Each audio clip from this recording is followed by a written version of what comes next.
হাঙ্গামের জন্য হয়তো আমার গাড়ি পরে অ্যাটাক করিয়ে দিতে পারে, আমাকে ডিস্টার্ব করতে পারে, গাড়ি ভাঙচুর করছে, ভাইজানকে আটকে দিয়েছে, ভাইজানকে করছে, এইসব আপনার মাথায় কিচ্ছু নেবেন না।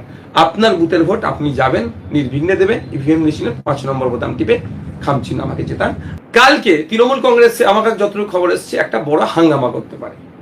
হাঙ্গামের জন্য হয়তো আমার গাড়ি পরে অ্যাটাক করিয়ে দিতে পারে, আমাকে ডিস্টার্ব করতে পারে।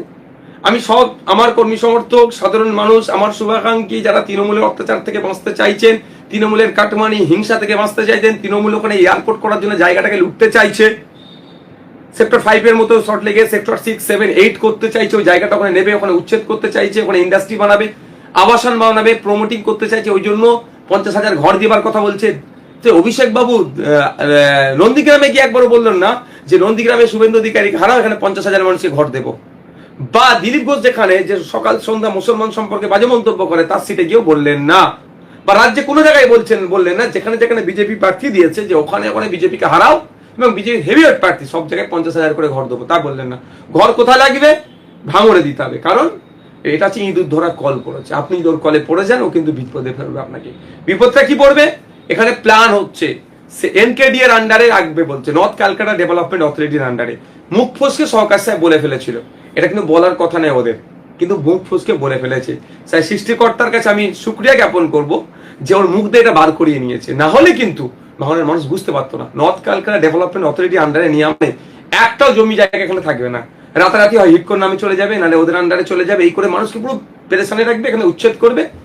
কলকাতা সেক্টর 5 আছে, এখানে সেক্টর 6, 7, 8 করার পরিকল্পনা আছে। জায়গা পাচ্ছে না, তাহলে ভাঙনের এই বহু ফসলি জমিগুলোকে বিরান করে এখানে তৈরি করবে, তাহলে এখানকার মানুষ উচ্ছেদ হবে। এটা পরিকল্পনা। দ্বিতীয় কথা হচ্ছে যে এয়ারপোর্ট করার জন্য 3 বছর আগে অনেক কথা বলেছিল, যখন আমি বলেছিলাম যে আমি বিধায়ক থাকতে কে 1 কোদাল মাটি ফেলে দেখবো, কে 1 কোদাল মাটি তুলে এয়ারপোর্ট করার জন্য, বিষয়টা চেপে গিয়েছে। তাহলে নওশাদকে হারাও প্ল্যানিং করে, 50,000 ঘরের লোভ দেখাও মানুষকে, টাকা পয়সা লোভ দেখাও, শাড়ি দাও, জামা দাও, লোভ দেখাও, নওশাদের সম্পর্কে মিথ্যাচার করো। করার পরে কি হবে?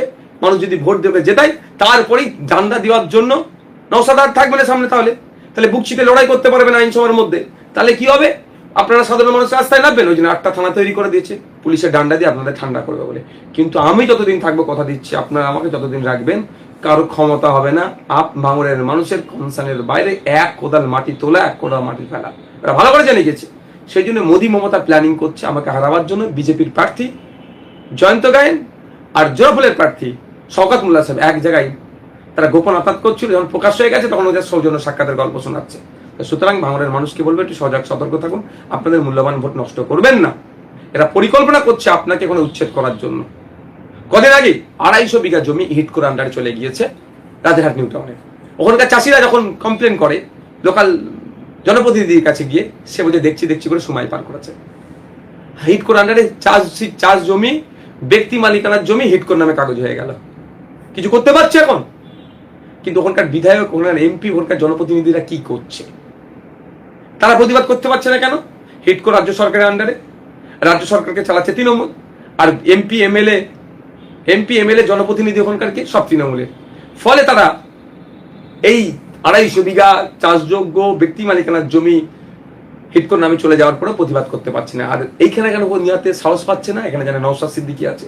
তাই আপনাদের বলবো, যদি মনে করেন আপনার বাস্তব ঘর বাড়ি বাঁচানো দরকার, যদি মনে করেন আপনারা যে এগুলো আপনাদের এই পরিকল্পনা চলছে, ভাইজান আমাদেরকে সতর্ক করছে, তাহলে বলবো আগামীকাল নির্বিঘ্নে, কারো কথা উত্তেজিত হওয়ার দরকার নেই।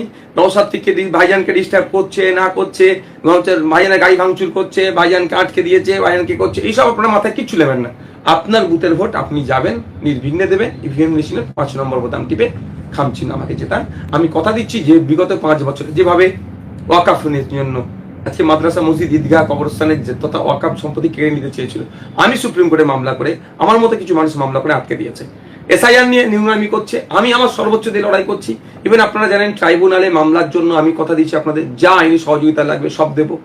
এখন চক্রান্ত করে 27 লক্ষ মানুষকে বাইরে রেখে ভোট করছে, এর বিরোধিতা আমি করেছিলাম, কিন্তু সেই ক্ষমতা, আমার রাজনৈতিক ক্ষমতা এখনো হয়ে উঠতে পারেনি।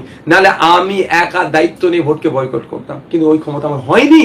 কিন্তু এটা মমতা ব্যানার্জি পারতেন। আমি মমতা ব্যানার্জিকে বলেছিলাম যে আপনার পশ্চিমবাংলায় সব থেকে বেশি এমপি এমএলএ সংখ্যা মমতা ব্যানার্জির দলে, সে ডাক দিক, আগে ভোট, আগে ভোটার তারপরে ভোট।